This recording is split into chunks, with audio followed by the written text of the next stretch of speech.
There are only two more things I wanted to go over before the ending of my example presentation.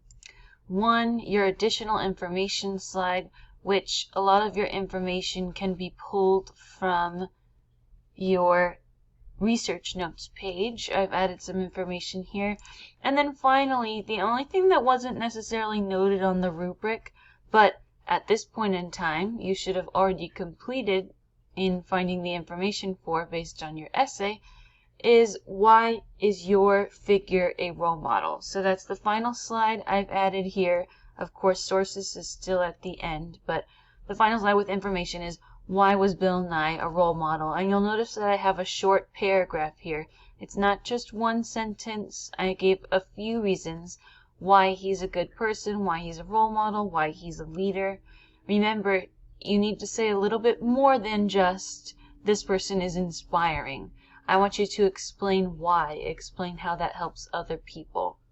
And then at the end, you'll see that I've actually only used two sources to get all of my information. So by the end, when I'm going to double check my PowerPoint, I'm going to click Present.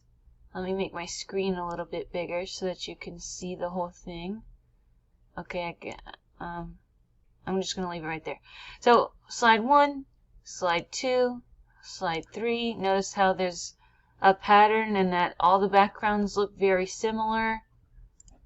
Slide 4 has my video, and when I do my presentation, I'll be able to click play. Keep in mind though, when you are actually at the Wax Museum, it might be a little bit difficult for the people around you to hear because there will be multiple presentations at once.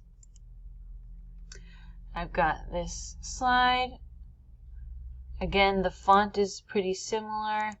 The only thing that I really need to do at this point is check to make sure that my grammar is correct, my spelling's correct, and everything in my PowerPoint is appropriate. If you have any questions, please let me know.